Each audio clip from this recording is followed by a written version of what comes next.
ပြည်သူချစ်သောခေါင်းဆောင်များအကြောင်းတရားဒေသနာတော်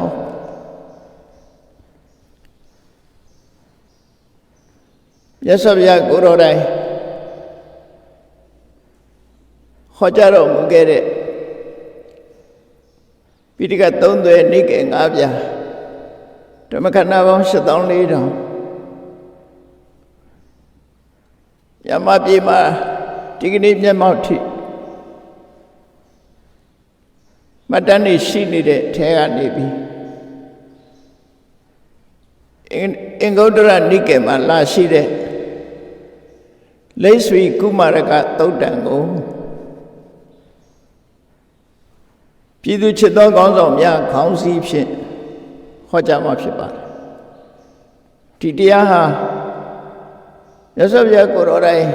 ဟောကြားတော်မူခဲ့တဲ့သုတ်တံကိုအခြေခံပြီးတော့ဟောတာဖြစ်လို့မြတ်စွာဘုရားရဲ့ဆုံးမတရားတွေသာလျှင်ဖြစ်တယ်မြတ်စွာဘုရားရဲ့တရားတော်တွေကိုကိုယ်ဝေယဘာသာတစ်ခုအနေနဲ့မသားမထားကြပဲနဲ့လိုက်နာကျင့်သုံးပွဲရှောင်းပွဲဆောင်ပွဲတွေကိုဖော်ပြထားတဲ့အဆုံးအမတွေတရားဒေသနာတော်တွေအဖြစ်လေးလသင်ယူပြီးမှတ်သားလိုက်နာကြမယ်တရားတော်တွေဖြစ်မှတ်သားဖို့လိုအပ်တယ်လောကမှာဘာသာတရားတွေမြောက်များစွာရှိတဲ့ထဲမှာရှုံးကြည့်ပြီးကိုယ်ကိုယ်ရဆူတောင်းရအဖြစ်သာဘာသာတရားတွေဟာအများအဖြစ်ယတ္တိနေကြတော့လေဘုရားမြတ်စွာဘုရားဟောတော်မူခဲ့တဲ့တရားတော်တွေကတော့ယုံကြည်ဖို့ကိုးကွယ်ဖို့ဆိုတာတဲ့သိယူမှတ်သားလိုက်နာပြီးတော့ဘဝတိုးတက်ရေးသန္တရာကလွတ်မြောက်ရေးဆင်းရဲဒုက္ခအဆုံးသတ်ရေးဆိုတာတွေကိုကျင့်ဆောင်အားထုတ်နိုင်မှာဖြစ်လို့တကယ်ပညာရလို့ပြောအောင်ပညာရဆိုတဲ့နေရာမှာ2 မျိုးရှိတယ်လောကမှာရုပ်ထုပစ္စည်းတွေထုတ်လုပ်သုံးစွဲတဲ့ပညာရက1 မျိုးလူတွေရဲ့ရင်ထဲနှလုံးထဲမှာရှိတဲ့စိတ်နေသဘောထားတွေမြည်သူမြည်ပုံစိတ်ထားရမယ်မြည်သူမြည်ပုံကျင့်ကြံကြုတ်ကိုအထောက်ရမယ်လို့ညွှန်ကြားတဲ့အတိုင်းစိတ်နှလုံးကိုငြိမ်းချမ်းအောင်ဆောင်ရွက်ပေးနိုင်တဲ့စိတ်ပိုင်းဆိုင်ရာအဆုံးအမတရားတော်တွေလို့2 ပိုင်းရှိတဲ့အထဲမှာမြတ်စွာဘုရားရဲ့ဆုံးမတွေဟာစိတ်ကိုဗဟိုပြုပြီးတော့ဆုံးမတာဖြစ်လို့လူတိုင်းဟာစိတ်နှလုံးအေးချမ်းစွာငြိမ်းချမ်းစွာနဲ့မိမိတို့ဘဝယတ္တိမှုကြိုးစားအထောက်ရတိုးတက်ကြီးပွားရေးအတွက်ကြိုးစားအထောက်လူတိုင်းဟာအလေးနဲ့ထားစဉ်းစားကြည့်လို့ရှင်လူတွေရဲ့ရင်ထဲမှာရှိတဲ့စိတ်ဟာအမှန်တမ်းအရေးကြီးတယ်ဆိုတာတတိပြုပြီးကြမှာပါဗမာစကားမှာလည်းပဲစိတ်ပြုတ်ကိုနုစိတ်ထောင်းကိုခြေဆိုတာလို့အဆိုတွေရှိထားတဲ့အတိုင်းပဲစိတ်ဓာတ်ခွန်အားဟာအမှန်တမ်းအရေးကြီးတယ်စိတ်ဓာတ်ခွန်အားကိုစနစ်တကျတိုးပွားစေနိုင်တဲ့အဆုံးအမတရားကတော့မြတ်စွာဘုရားရဲ့အဆုံးအမတရားသာလည်းဖြစ်တယ်စိတ်ပိုင်းဆိုင်ရာဖွံ့ဖြိုးတိုးတက်လာပြီဆိုလို့ရှိရင်ရုပ်ပိုင်းဆိုင်ရာလည်းဖွံ့ဖြိုးတိုးတက်နိုင်တယ်စိတ်ပိုင်းဆိုင်ရာကဖွံ့ဖြိုးတိုးတက်မှုမရှိဘဲနဲ့ရုပ်ပိုင်းဆိုင်ရာတစ်ခုတည်းသာတိုးတက်နေပဲဆိုလို့ရှိရင်လူတွေဟာစိတ်ချမ်းသာကိုယ်ချမ်းသာမှုနဲ့ငြိမ်းချမ်းတဲ့ဘဝကိုရရှိကြမှာမဟုတ်ချီးပွားလေးစိတ်သောကတွေများလေးစိတ်ထက်ကြမှုတွေနဲ့ကြုံတွေ့ပြီးတော့ငြိမ်းချမ်းမှုကလက်လွတ်ဆုံးရှုံးသွားနိုင်တာဖြစ်တယ်။ဒါကြောင့်မို့မြတ်စွာဘုရားဟောတဲ့ Mind Center Teaching လို့ စိတ်ကိုဗဟိုပြုပြီးတော့ဆုံးမတဲ့တရားရှုပ်ပိုင်းဆိုင်ရာတိုးတက်မှုစိတ်ပိုင်းဆိုင်ရာတိုးတက်မှုနှစ်ခုလုံးတွင်အဓိကကြတာစိတ်ပိုင်းဆိုင်ရာတိုးတက်မှုဖြစ်တယ်ဆိုတာမှန်ကန်သောခံယူချက်နဲ့ခံယူထားဖို့လိုအပ်တယ်စိတ်နဲ့ပတ်သက်ပြီးမြတ်စွာဘုရားဟောထားတာတွေရှိတယ်မနောပုပ္ပိကမဓမ္မသဘောဝတရားတွေလောကလူတွေကြုံတွေ့နေရတဲ့အရာတွေခတ်သိမ်းကိုစိတ်ကဥဆောင်နေတယ်လို့ဆိုကောင်းတာလည်းစိတ်ကဥဆောင်တာပဲမကောင်းတာလည်းစိတ်ကဥဆောင်သွားတာပဲအဲ့ဒီဥဆောင်တဲ့စိတ်ကိုပြုပြင်ထိန်းသိမ်းနိုင်မယ်အကောင်းဆုံးဖြစ်အောင်ကြိုးစားနိုင်မယ်ဆိုရင်အကောင်းဆုံးတိုးတက်မှုကိုရရှိမှာဆိုတာပြည်ကြီးလက်ခံမလွယ်ဘူးဒါကြောင့်မို့ပြည်သူချစ်သောကောင်းဆောင်များလို့မြတ်စွာဘုရားသုံးခဲ့တဲ့စကားလုံးလေးနဲ့အနိကဆုံးအနုကမ္ပိတပြည်သူတွေမေတ္တာတက်ရောက်ပြီးတော့အားလုံးရဲ့မေတ္တာကိုရရှိတဲ့ကောင်းဆောင်ဆိုတဲ့အဓိပ္ပာယ်နဲ့ဒီတရားကိုဟောကြားမှာဖြစ်တယ်အဲ့တော့လေးဆွေကုမာရကသုတ်တံကိုစတင်ပြီးတော့ဟောကြားရအောင်နားကြရအောင်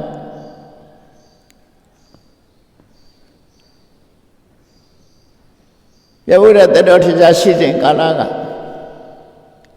မစ္စည်းမဒေသတဝိုက်ခရီးဒေသစာရီကြွပြီးတော့ထွထွရဒေသမှာတရင်သုံးနေထိုင်ပြီး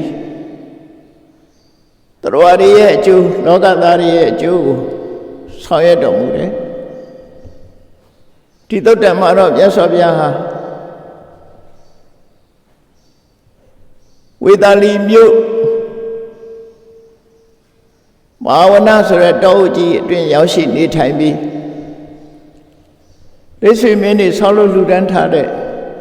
ကုတကာရတာလာဆိုတဲ့ကျောင်းထဲအတွင်းမှာတရင်သုံးနေတဲ့အချိန်ဖြစ်တယ်မဟာဝနဆိုတဲ့တောအုပ်ကြီးလည်းမှာလက်ဆွေတွေကလှပဆန်းကျဲအထွတ်တင်နဲ့ဆောက်အုံကြီးကိုဆောက်လုပ်ပြီးတော့လှူဒန်းထားတယ်စာပေမှာကုတကာရတာလာလို့မှတ်တမ်းတင်ထားတယ်အဲ့ဒီကုတကာရတာလာမှာသတင်းသုံးနေတဲ့အချိန်နေ့စဉ်လုံးနေကြထုံးစံအတိုင်းနည်းနည်းမိုးတော့လေးရောက်တဲ့အခါမြတ်စွာဘုရားဟာမြို့ထဲမှာဆွမ်းခံကြွတယ်ဆွမ်းခံကြွပြီး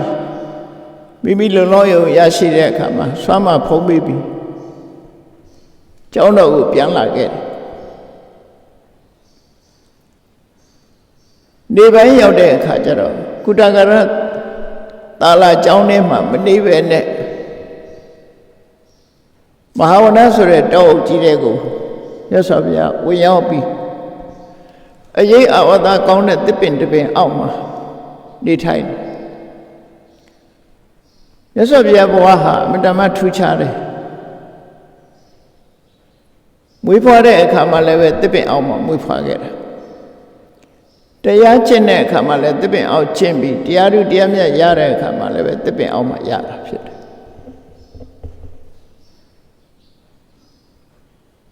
ဖျားဘုရား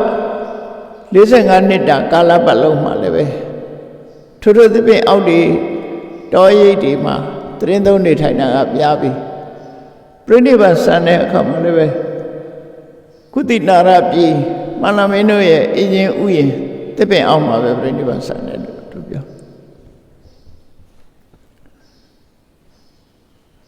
အဲ့တော့သဘာဝပတ်ဝန်းကျင်ကို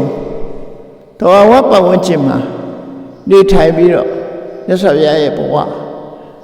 လောကသားတွေရဲ့အကျိုးဆောင်ရွက်တော်မူခဲ့တာဖြစ်တယ်ခုလည်းပဲဆွမ်းခံဖုံးပေးပြီးတဲ့အခါမှာအဆောင်ဦးထဲမှာတရင်မသုံးမနဲ့မဟာဝနတောအုပ်ကြီးတွေဝင်ပြီးတော့တစ်တပင်အောက်မှာတရင်သုံးနေထိုင်တယ်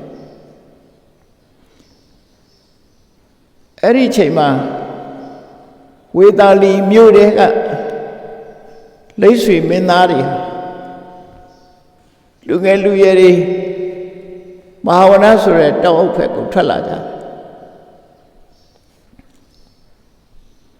မဟာဝနဆိုတဲ့တောအုပ်ကြီးကလည်း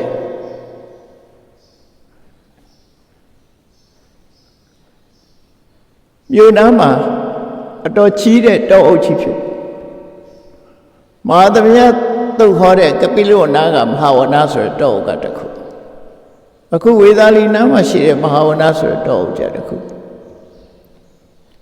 သူ့အလိုလေးပေါက်ပြီးတော့စိုက်ပျိုးထားတာမဟုတ်တဲ့တဘာဝတော်ကြီးကိုထိမ့်သိမ့်ပြီးတော့ထားတယ်အဲ့ထဲမှာမြို့ရဲရတဲ့ကနေပြီးထွက်လာပြီးတောထဲမှာဝင်ရောက်ပြီးကြည်ကြရှုကြလေးလာကြတာလှုပ်ကြတယ်ပေါ့နော်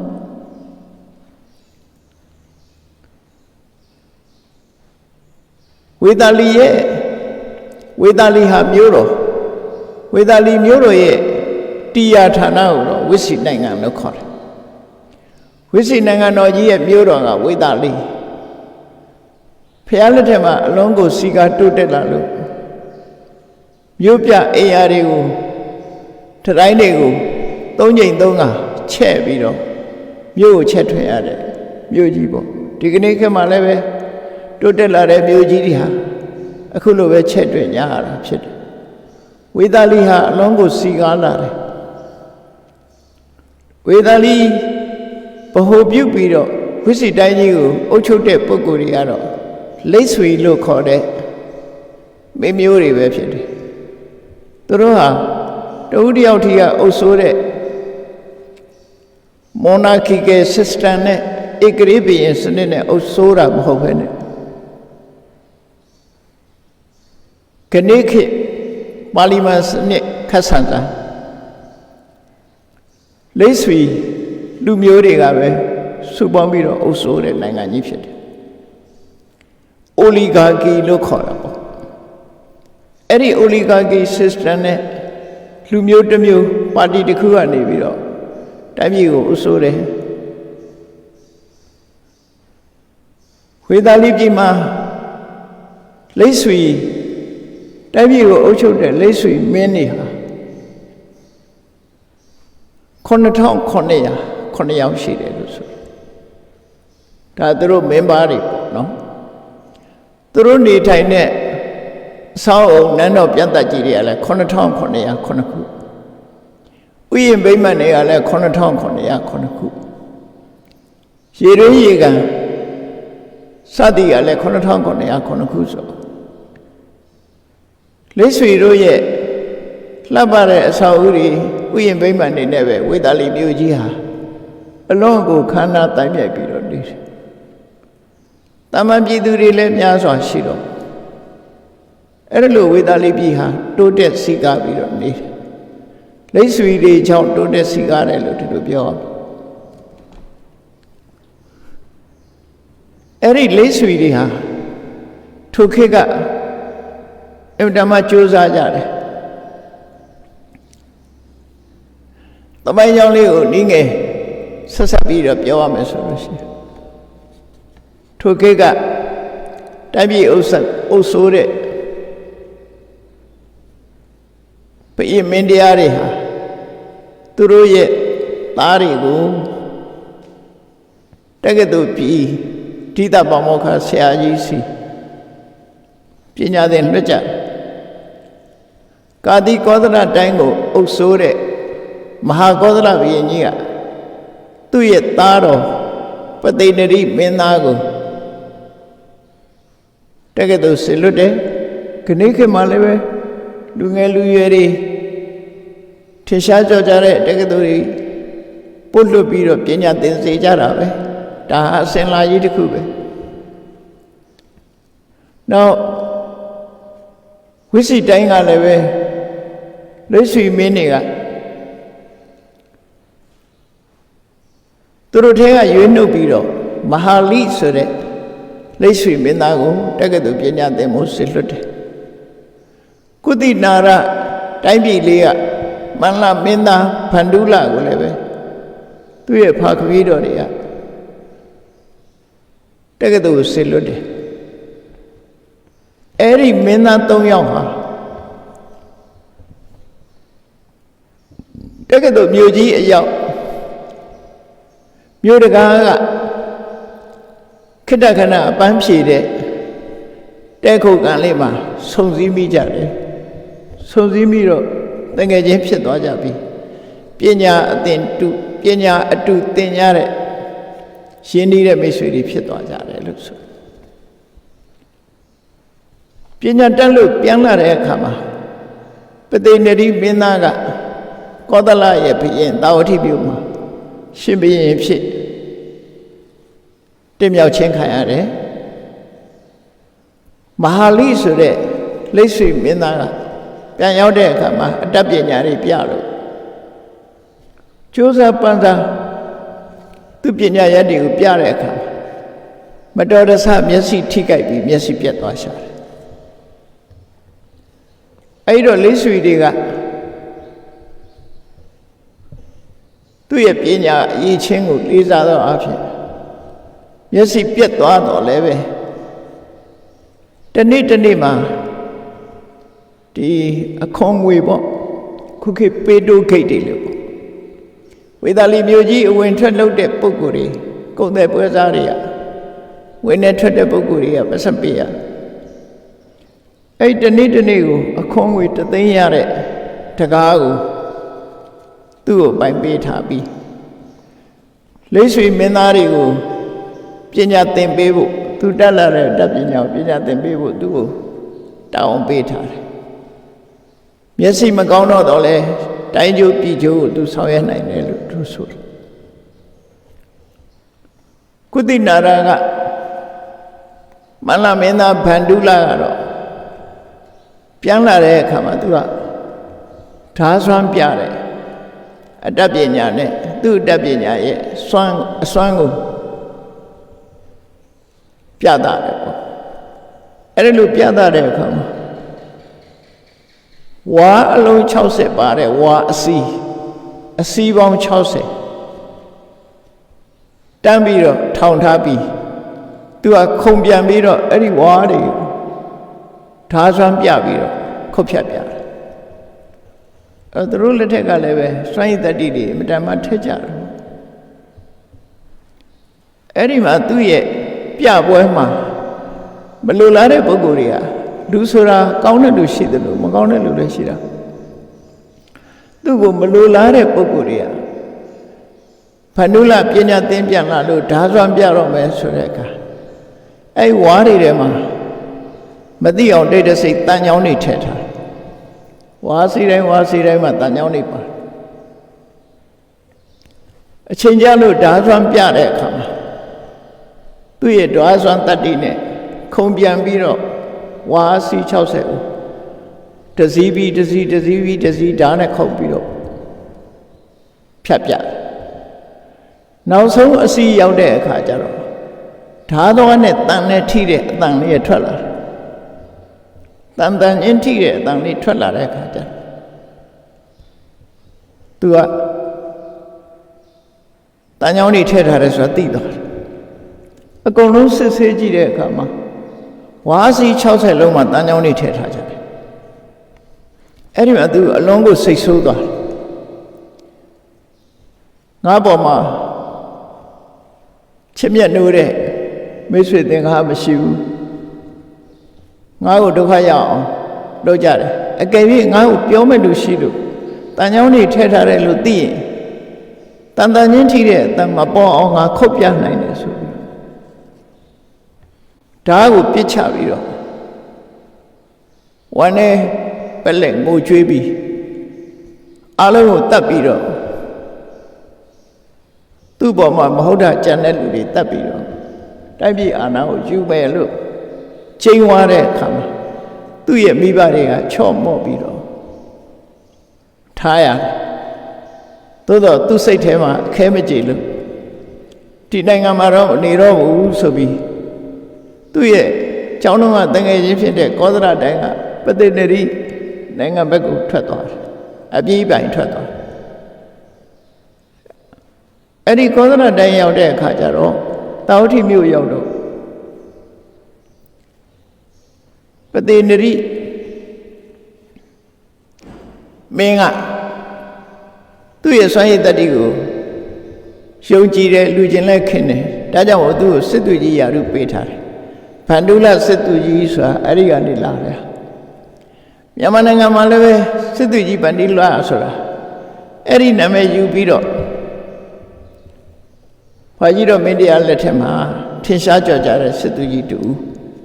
မဟာဗန္ဓုလဆိုပြီးအလုံးသိကြတယ်ပေါ့နော်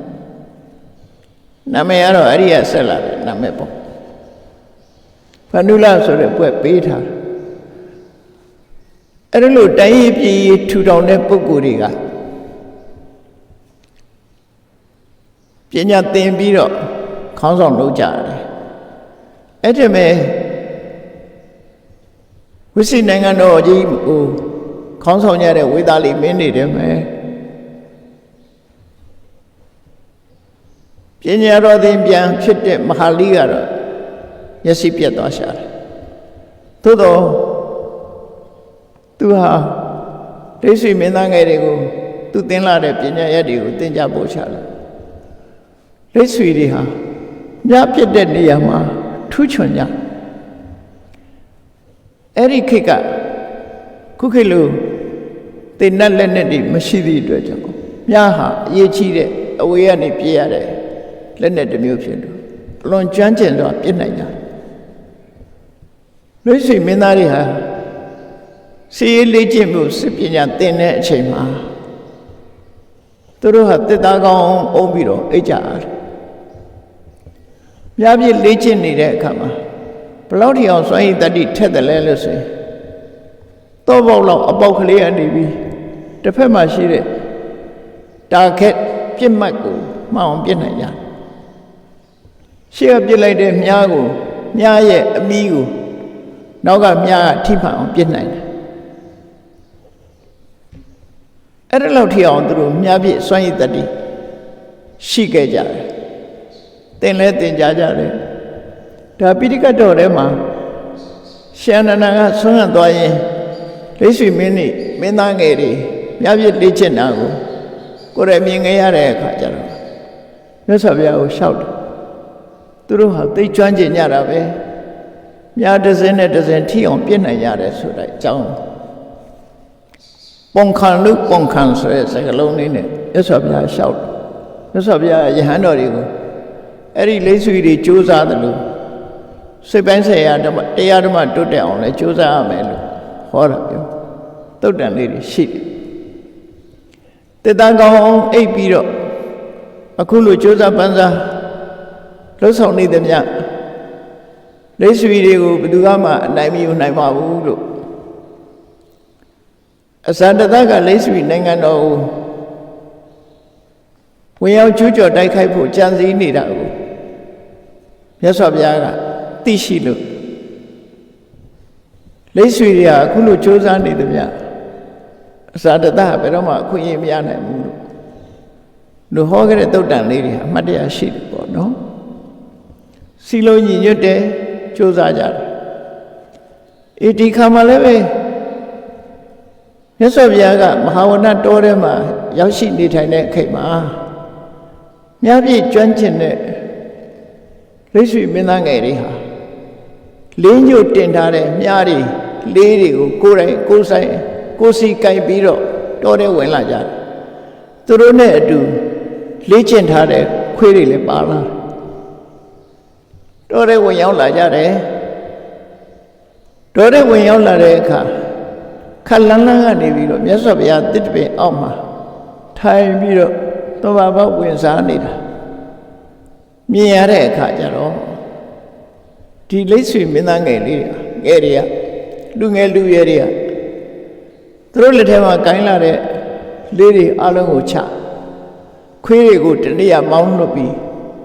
မြတ်စွာဘုရားအနိနာတိုးတိုးတိတ်တိတ်သွားကြပြီးတော့ဘုရားကိုလက်အုပ်ချီပြီးတော့ညိတ်သက်စွာထိုင်နေကြတယ်အဲ့ဒီလိုနေတဲ့မြင်ကွင်းကိုလိဆွေခေါင်းဆောင်တဦးဖြစ်တဲ့မဟာနာမဆိုတဲ့လိဆွေကတွေ့တယ်တွေ့လာတော့ဝမ်းသာအားရသူလည်းမြတ်စွာဘုရားနာကိုသွားပြီးတော့ဘုရားရှိမှသူ့နှုတ်ကနေပြီးတော့ဥဒန်းကျူလိုက်တာပါတော့ဆိုဘဝိတ္တန္တိဝိစီဘဝိတ္တန္တိဝိစီဘုရားနာမှာဝိစီနိုင်ငံတော်ကြီးတော့ကြီးပွားအောင်မှာပဲဝိစီနိုင်ငံတော်ကြီးကတော့ကြီးပွားအောင်မှာပဲလို့ အတန်ထုတ်ပြီးတော့ပြောလိုက်တဲ့အခါမှာမြတ်စွာဘုရားကသူ့ကိုမေးခွန်းမေးလိုက်တယ်ဒါကနေစထားတယ်ဒီသုတ်တံနော်မေးခွန်းမေးလိုက်တယ်မဟာနာမဘာဖြစ်လို့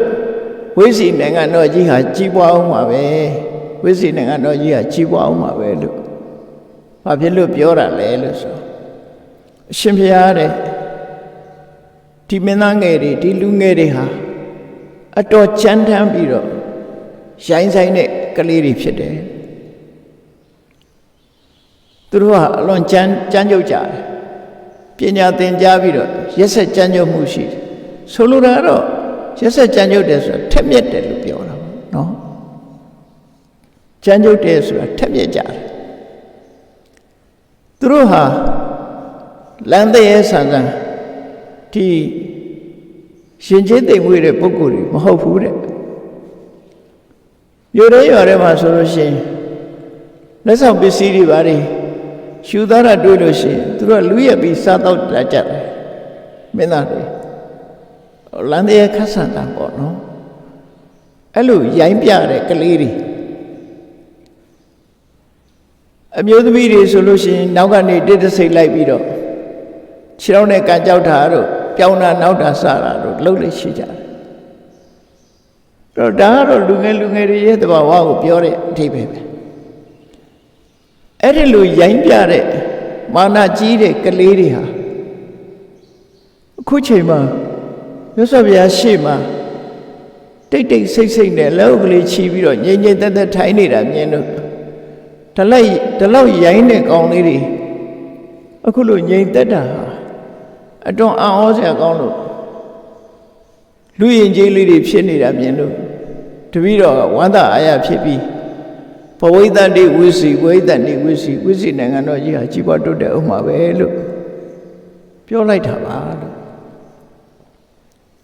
အဲ့ဒီကနေပြီးတော့ဒီသုတ်တံကိုစားတာပဲအဲ့တော့မြတ်စွာဘုရားကမဟာနာမကိုဟောတယ်ယတကသစီမဟာနာမကုလပုဒ္ဒတပိစဓမ္မသံဝိသန္တိခေါင်းဆောင်လုပ်တဲ့အမျိုးခေါင်းသားမှာအရေးချင်း9ရက်ရှိမယ်ဆိုရင်ကြီးပွားတိုးတက်တယ်အရေးချင်း9ရက်ရှိရမယ်ခေါင်းဆောင်ဆိုသည်မှာ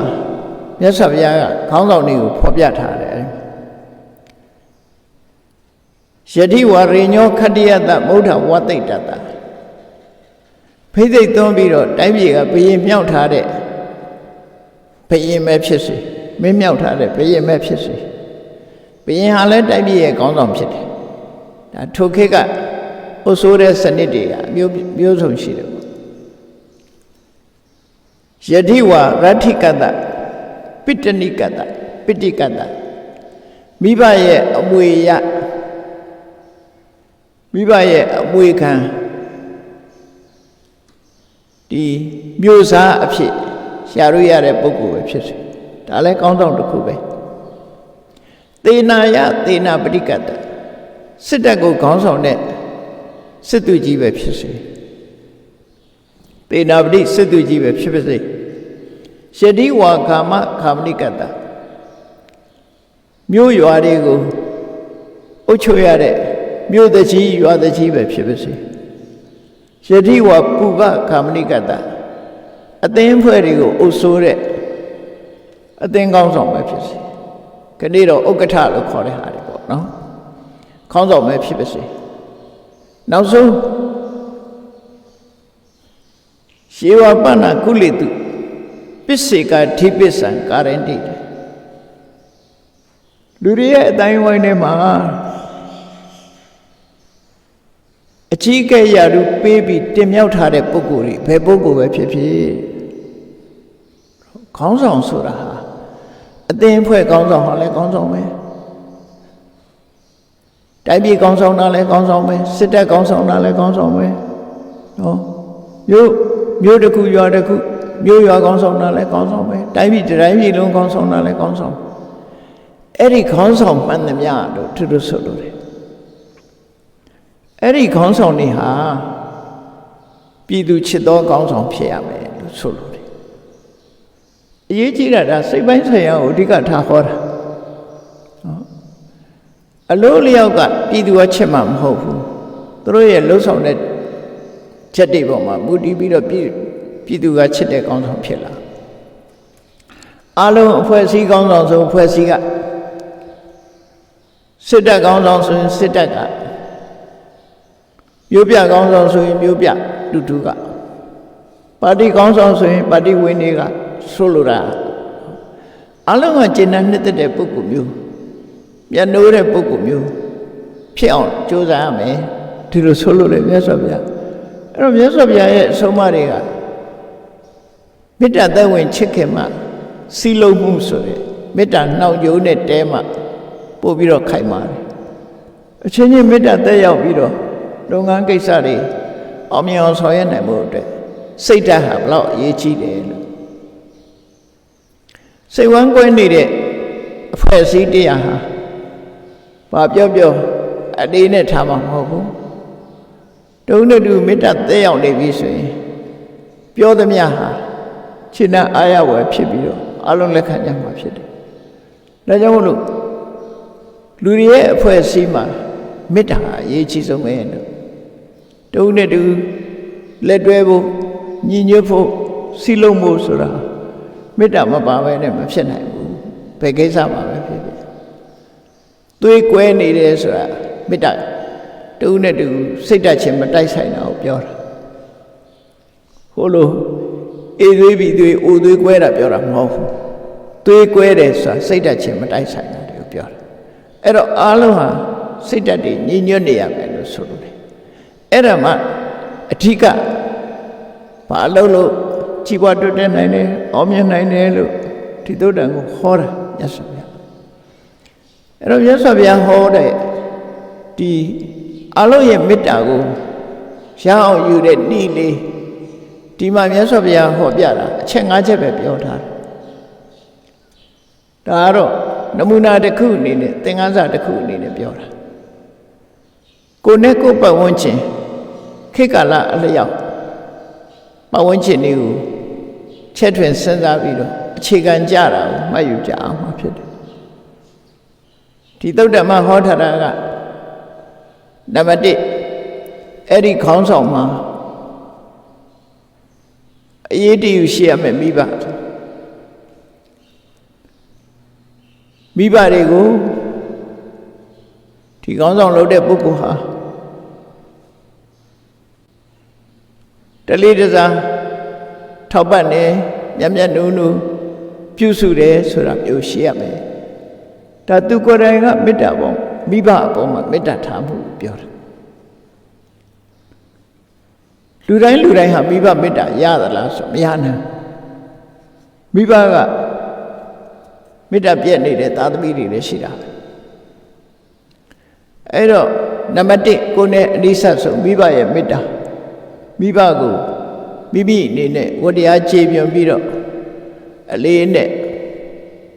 ပြုစုရမယ်လေးစားရမယ်မျက်နှာရမယ်ဒါတစ်ချက်နောက်တစ်ခါကိုယ်နဲ့အတူတကွနေပေါ်နေဘက်တည်းကဘသူတွေတုံးဆိုလို့ရှိရင်အိမ်တောင်ဘက်မိသားစုဆိုကိုယ့်ရဲ့မိသားစုရဲ့မေတ္တာကိုလည်းရဖို့လိုတယ်အဲ့တော့လူတိုင်းကမိသားစုမေတ္တာရလားဆိုမရဘူးအိမ်မှာစီလုံးကြီးပြုတ်ကွဲနေတဲ့လူအိမ်တော်တွေအများကြီးရှိတယ်ဟောမေတ္တာမရကြဘူးမိသားစုရဲ့မေတ္တာအိမ်မှာလုံးတဲ့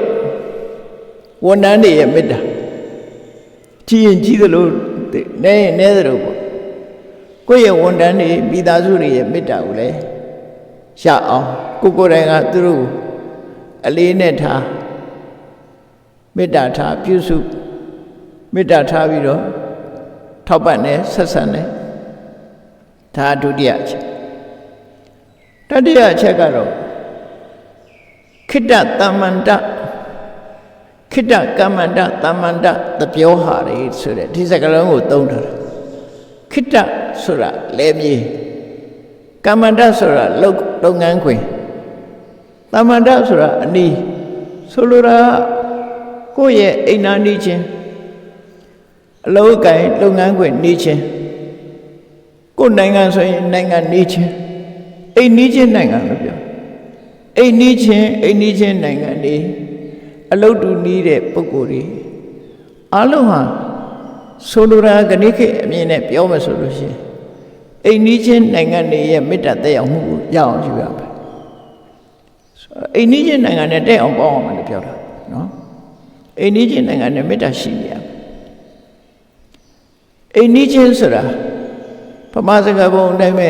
နီးတစ်ချက်တဲ့နီးရမတည့်ကြတာတွေကရှိတယ်လေတော့ကြပေါ်လာလိုက်ကျူးကျော်တယ်ဆိုပြီးတော့စကားပြကြရံဖြစ်ကြတော့အိမ်နာနီးချင်းဆိုရင်ဟိုတစ်ဖက်အိမ်ကခြံချဲ့တယ်ဆိုပြီးဒီဘက်ကရံဖြစ်ပြန်အဲ့လိုမျိုးတွေဖြစ်တတ်တယ်ပေါ့နော်ဒါကြောင့်မို့အိမ်နာနီးချင်းမှာမေတ္တာသက်ရောက်ဖို့လိုအပ်တယ်ကိုယ့်ဘက်ကလည်းကောင်းအောင်မယ်သူ့ဘက်ကလည်းကောင်းအောင်နှုံးဝတရားကြည်ပြမယ်ဆိုလို့ရှိရင်အိမ်နာနီးချင်းကောင်းနေဖြစ်လာမယ်အဲ့ဒီအိမ်နာနီးချင်းကောင်းဖြစ်ဖို့ကလည်းအရေးကြီးတဲ့အချက်တစ်ခုပဲတဲ့ကိုယ်တိုင်စပြီးခေါင်းဆောင်ကောင်းဟာကောင်းအောင်လုပ်ရမယ်လို့ပြောတယ်အိမ်နာနီးချင်းတွေနဲ့တက်အောင်ဆင်ပြေအောင်နေထိုင်ရမယ်နောက်ဆုံးတစ်ခုကတော့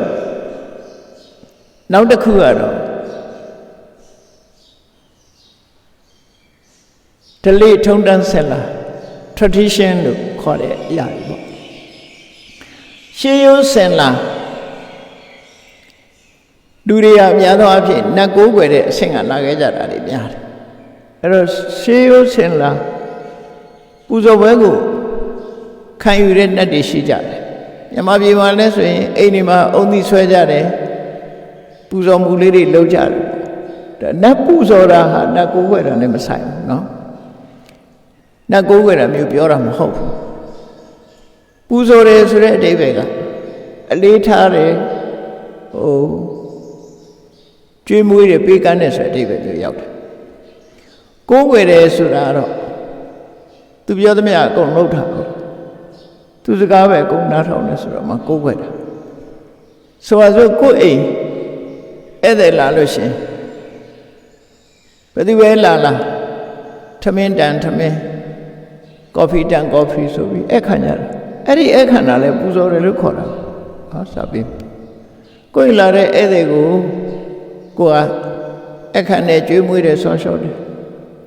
အဲ့ဒါလိုပဲကိုမမြင်ရတဲ့နတ်တွေထုံးတမ်းစင်လာလုံးနေတဲ့နတ်တွေရဲ့မေတ္တာကိုလည်းရယူအောင်ဝတ္တရားမပြတ်နေဖို့လိုအပ်တယ်လို့ဆိုလိုတယ်နော်ဝတ္တရားမပြတ်သူတို့ကိုအတိမတ်ပြုပြီးတော့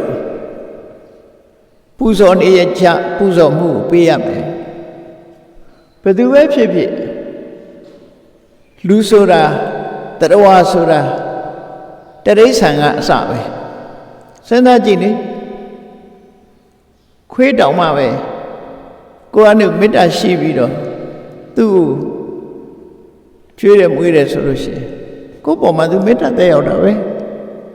နော်မေတ္တာသက်ရောက်တယ်အဲ့တော့တရိษံကတော့မှပဲအမှန်တန်ရိုင်းပြတဲ့ကြားကြီးတွေကစနော်ချင်းသေးတွေကစမွေးထားကြတာတွေရှိတယ်အဲ့ဒါတွေဟာကိုယ်ကမေတ္တာသက်ရောက်ပြီးတော့နေလို့ရှိရင်သူတို့မေတ္တာအပြန်လှန်တော့လာတာပဲအလုံးလားအဲ့တော့လူတွေဆိုပဲမလားပဲရှိဘူးကိုမမြင်ရတဲ့နတ်တွေကလည်းပဲအဲ့ဒါလို့ကိုယ်မေတ္တာတုံ့ပြန်မယ်ဆိုတာကိုသဘောပေါက်ရပါပဲနော်မြင်ရတဲ့သတ္တဝါရှိသလိုမမြင်ရတဲ့သတ္တဝါတွေရှိတယ်အဲ့ဒီမမြင်ရတဲ့သတ္တဝါတွေကလည်းကိုယ်ပေါ်မှာကိုငါ့ကိုအလေးပြုတယ်ငါ့ကိုမေ့မထားဘူးပြစ်မထားဘူးဆိုပြီးသူတို့လည်းကျေနပ်မှာပဲလေတာအဲ့ဒီကျေနပ်မှုရအောင်မမြင်ရတဲ့သတ္တဝါဖြစ်တဲ့နတ်တွေရဲ့ကျေနပ်မှုကိုရအောင်ဒီမျက်နှိုးခြင်းပူဇော်ခြင်းဆိုတာလုပ်ရမယ်ပူဇော်တယ်ဆိုတော့ပြီးရကဏ္ဍကိုပြောတာပဲနော်ဗမာစကားမှာတော့ပူဇော်တယ်ဆိုရင်ဒီကွယ်လွဲမှုဖြစ်တယ်မှန်တော့ကိုယ်အိမ်လာတဲ့ဧည့်သည်ကိုကော်ဖီတိုက်တာဒါကော်ဖီနဲ့ပူဇော်တယ်လို့သုံးလို့ရစပေးရနော်ပူဇော်တာပဲဒါလည်းပူဇော်တာအဲ့ဒါလို့ပေးကမ်းတာပူဇော်တာမျက်နှာမှုကိုပြတာလေဟာသူစီကမေတ္တာကိုရလာတာပဲအချင်းချင်းပြန်မေတ္တာရသွားပြီဆိုလို့ရှိရင်ကောင်းတူဆိုးပဲဆိုတာဖြစ်လာ အချင်းချင်းမေတ္တာတက်ရောက်လာလို့ရှိရင်ကိုယ်ဟာကြီးပွားတိုးတက်ဖို့အနေအထားတစ်ခုအထောက်အကူဖြစ်လာနောက်ဆုံးတစ်ခုကတော့စာပေထဲမှာသုံးတဲ့စကားလုံးကသမဏပြမဏလို့သုံးတယ်ခုခေတ်နဲ့ပြောမှဆိုရင်ဘာသာရေးပုဂ္ဂိုလ်တွေလို့ပဲပြောလို့ရမှာနော်ဘာသာရေးဆရာတွေအိန္ဒိယနိုင်ငံမှာပထမဆုံးဘာသာရေးနဲ့ပတ်သက်တဲ့အုပ်စုကြီးနှစ်ခုရှိတယ်ပထမအုပ်စုကပြမဏလို့ခေါ်တယ်အဲ့ဒီပြမဏကတို့ကတော့မကောင်းမှုတွေကိုမျောမယ်မကောင်းမှုတွေကိုဆေးကြောသတ်ဆင်မယ်ဆိုရင်အိမ်တော်ပြုတဲ့လူဘဝမှာလူလောကမှာမနေဘဲနဲ့ရေသေးရဟန်းဟုတ်ပြီးတော့နေကြတယ်မကောင်းမှုကိုမျောတယ်ဆိုတဲ့အနေနဲ့အဲ့ဒါပြမဏအုပ်စုနောက်တစ်ခါပြမဏအုပ်စုတွေအကျင့်ပြက်လာတာကိုအကျင့်ပြက်ရုံမကသူတို့ကပြမဏလူမျိုးတွေသာလျှင်ကျင့်ရမယ်ဆိုတဲ့ကန့်သတ်ချက်တွေဖြစ်လာတဲ့အခါကျန်တဲ့ပုဂ္ဂိုလ်အများစုကမကြည်မနှက်ဖြစ်လာပြီငါတို့ကမကောင်းတဲ့စိတ်ဓာတ်တွေငြိမ်းအောင်ကျင့်မယ်ဆိုပြီးတော့ပါပေသမေတိတိသမနောဆိုတဲ့သမဏအုပ်စုတစ်ခုပေါ်လာပြန်ဘာသာရေးကိုင်းနှစ်ကိုင်းပေါ်လာတာအဲ့ဒါကိုသမဏအုပ်စုနဲ့ပြမဏအုပ်စုသမဏပြမဏမူပမေအုပ်စုကြီးနှစ်ခုပေါ်လာဒါရှေးခေတ်ကဘာသာရေးအုပ်စုနှစ်ခုပဲကောင်းအောင်နေထိုင်မယ်ဘာသာရေးလုပ်တယ်ဆိုတာ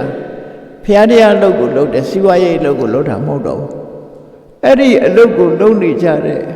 အကျင့်ကောင်းနေထိုင်ကောင်းတဲ့ပုဂ္ဂိုလ်တွေကိုလည်းယူသေးရမယ်မျက်နှာရမယ်လေးစားရမယ်ပေးကမ်းထောက်ပံ့ရမယ်ခေါင်းဆောင်လုပ်တဲ့ပုဂ္ဂိုလ်ဟာပြန်ပြီးတော့ချုပ်လိုက်လို့ရှိရင်မိဘတွေကိုပေးကမ်းထောက်ပံ့ရမယ်မိသားစုနဲ့ဝန်ထမ်းတွေကိုပေးကမ်းထောက်ပံ့ရမယ်အိမ်နီးချင်းနိုင်ငံအိမ်နီးချင်းနိုင်ငံတွေအိမ်နီးချင်းအရက်တွေအားလုံးကိုတတ်နိုင်သမျှပေးကမ်းထောက်ပံ့ရမယ်တတိတစားဆက်ဆံရမယ်မမြင်ရတဲ့နတ်တွေကိုလည်းပေးကမ်းထောက်ပံ့ပြီးတော့လုံးနေကြထုံနှံစင်လာမဖြစ်လုပ်ရမယ်ဘာသာရေးပုဂ္ဂိုလ်တွေကိုလည်းပဲပေးကမ်းထောက်ပံ့ပြီးတော့အလေးအမြတ်ပြုရမယ်လို့အဲ့ဒီအချက်၅ချက်နဲ့ပြည့်စုံတဲ့ခေါင်းဆောင်ဟာချီးပွားတိုးတက်မှာပဲလို့ဒီသုတ်တံကိုမြတ်စွာဘုရားဟောတယ်ယတ္တကတ္တစီမဟာနာမကုလဗုဒ္ဓတပစ္စဓမ္မာဘယ်ခေါင်းဆောင်မျိုးပဲဖြစ်ဖြစ်ဘယ်အဖွဲ့အစည်းရဲ့ခေါင်းဆောင်ပဲဖြစ်ဖြစ်တိုင်းပြည်ခေါင်းဆောင်ပဲဖြစ်စေပါတီခေါင်းဆောင်ပဲဖြစ်စေစစ်တပ်ခေါင်းဆောင်ပဲဖြစ်စေကုမ္ပဏီခေါင်းဆောင်ပဲဖြစ်စေအသင်းအဖွဲ့ခေါင်းဆောင်ပဲဖြစ်စေရပ်ကွက်ထဲမှာခဏခေပရဟိတခေါင်းဆောင်ပဲဖြစ်စေအဲ့ဒီလိုခေါင်းဆောင်နေဟာအခုလိုအလွှာအသီးသီးကမေတ္တာတွေရထားလို့ရှိရင်အဲ့ဒီအလွှာအသီးသီးကသူ့ကိုကောင်းတဲ့စိတ်နဲ့အမြဲတမ်းဆုတောင်းနေကြမှာဖြစ်တယ်တဲ့ဘယ်လိုဆုတောင်းကြစိရန်ဇီဝသက်ရှိပါစေဒီကပါယုံပါလိဟိအသက်ကိုရှေးစွာထိမ့်သိမ့်နိုင်ပါစေဆိုတာကျမ်းပါပါစေသက်ရှိပါစေကျမ်းပါပါစေလို့သူ့ပေါ်မှာဒီမေတ္တာစိတ်တွေရောက်နေကြတယ်လို့ဆိုတယ်အခြေခံအဖြစ်အလုံးရဲ့မေတ္တာကိုရတော့အလုံးကသူ့ကိုကောင်းတဲ့ဆုတွေတောင်းကြတယ်ကောင်းတဲ့ဆုတွေတောင်းပြီးအသက်ရှိပါစေကျမ်းပါပါစေလို့အလုံးရဲ့မေတ္တာရရှိထားတယ်လို့ဆိုအဲ့ဒီအလုံးရဲ့မေတ္တာကိုရရှိတဲ့ခေါင်းဆောင်တူပြည်သူချစ်သောခေါင်းဆောင်လို့ဆိုလို့တယ်ပေါ့အဲ့တော့အလုံးရဲ့မေတ္တာကိုရတယ်ဆိုတာရာခိုင်နှုန်း 100% တရားရာခိုင်နှုန်းမေတ္တာရတယ်လို့လောကမှာရှိသလားဆိုမရှိနိုင်မြတ်စွာဘုရားတော်မှာ 100% ပြဘူးသို့တော့ကိုယ့်ဘက်ကမေတ္တာမပြတ်ဖို့ကအရေးကြီးဆုံးပဲကိုယ့်ဘက်ကမေတ္တာမပြတ်ဘူးဆိုလို့ရှိရင်ကိုယ့်ဘက်က 100% ဖြစ်ပြီနောက်ဘက်တခြားဘက်က 100% ဖြစ်ချင်မှဖြစ်မယ်ကိုယ့်ဘက်ကတော့ဖြစ်အောင်ကြိုးစားလို့ရတယ်သူများဘက်ကတော့ကိုကြိုးစားလို့မရနိုင်ဘူးကိုဖះတော်မရဘူးလို့ဆိုသို့တော့ ကိုယ်တရားနဲ့အညီအလုံးရဲ့ချစ်နှက်မှုကိုရအောင်တရားမျှတမှုနဲ့ဆောင်ရွက်ရမယ်လို့ဆိုတာဒီသုတ်တန်ရဲ့အထီးကစိတ်ပိုင်းဆိုင်ရာမဟာနာမကိုဟောတာမဟာနာမဆိုတဲ့လက်ဆွေကောင်းဆောင်တစ်ယောက်သူက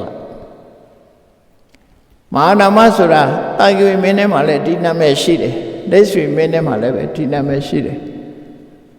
ဒီတာမန်တထေးတကြွယ်ထဲမှာလည်းပဲဒီနာမည်ရှိတယ်နာမည်တူတွေပေါ့အခုကလက်ဆွေရဲ့တဲကခေါင်းဆောင်တစ်ယောက်ဖြစ်တဲ့မဟာနာမကိုဒီချင်းငါရက်နဲ့ပြည့်စုံပြီဆိုရင်ကြီးပွားတိုးတက်မှာပဲဘယ်တော့မှမဆိုးရုံနိုင်ဘူးလို့မြတ်စွာဘုရားကလက်ဆွေကုမာရကသုတ်တံဟောတာအဲ့ဒီသုတ်တံဟာသင်္ကန်းစာယူပြီးတော့လိုက်နာကျင့်သုံးရမယ်သုတ်တံလေးတစ်ခုပဲလူဆိုတာအဓိကနံပါတ်1မေတ္တာရမှအလုံးရဲ့မေတ္တာရရှိပြီဆိုလို့ရှိရင်လုပ်ငန်းကြိုင်တာတွေပို့လို့အဆင်ပြေလာပြီးတော့ကြီးပွားတိုးတက်မှု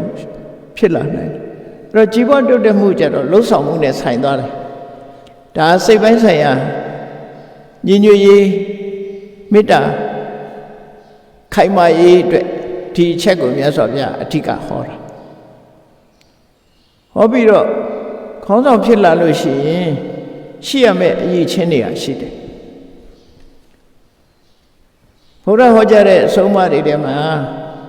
ခေါင်းဆောင်တွေရဲ့အရေးချင်းတွေဆိုတာရှင်းရှင်းလင်းလင်းဖော်ပြထားတာရှိတယ်ပေါ့နော်ဥပမာမဲ့ဒီနာယကကုံ6ပါးတို့ခမဇာဂရိယုတ်ထနံတံဝိပါကောတရေခဏခုခေတ်တော့နာယကလူကြီးတွေဆိုအကြံပေးတဲ့ရောက်သွားဥက္ကဋ္ဌဆိုမှာဥက္ကဋ္ဌရဲ့အရေးချင်းလို့ပဲပြောမှာနော်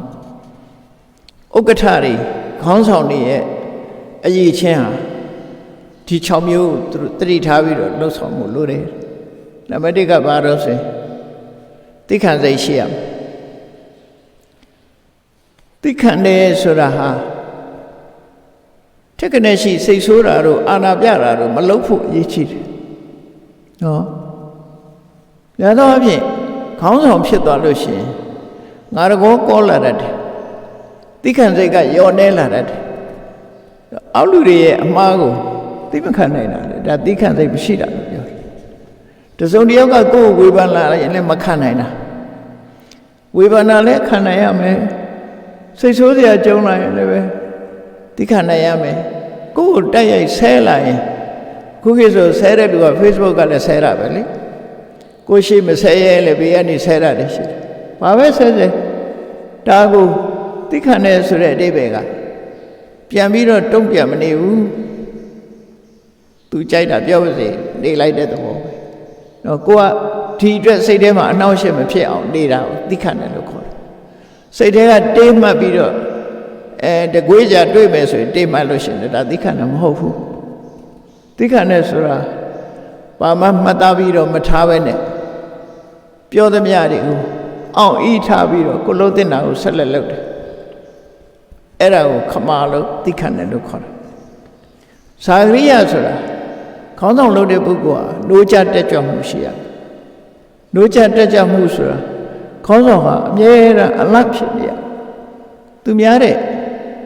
ခက်ရှိပြေးတဲ့အမြင်တွေတို့ဘာတွေတို့ရှိနေဘူးလိုအပ်တယ်ပေါ့နော်အမြဲတမ်းခေါင်းဆောင်ဟာတက်ကြွနေရမယ်ဥဋ္ဌာဏလုံလဝိရိယရှိရမယ်သူများတဲ့2ဆ3ဆကြီးမားတဲ့လုံလဝိရိယတံဝိပါကကိုတယောက်တည်းမသုံးဆွဲပဲနဲ့မျှဝေပေးတတ်တဲ့ပုဂ္ဂိုလ်မျိုးရှိတယ်ကိုအကြောင်းနဲ့မကြည့်ပဲနဲ့သူများအကျိုးပါကြည့်ရမယ်လို့ဆိုတော့အားလုံးကိုမြတ်တာတဲ့အကျိုးကြည့်ရတရားဆိုတာခေါင်းဆောင်ဆိုတာနောက်လိုက်တဲ့ပုဂ္ဂိုလ်တွေပေါ်မှာမေတ္တာထားရမယ်အကျဉ်းထားရမယ်မေတ္တာဆိုတာသူ့ကိုကောင်းစားစေခြင်းနဲ့မေတ္တာအကျဉ်းဆိုတာကရုဏာတရားထားတာ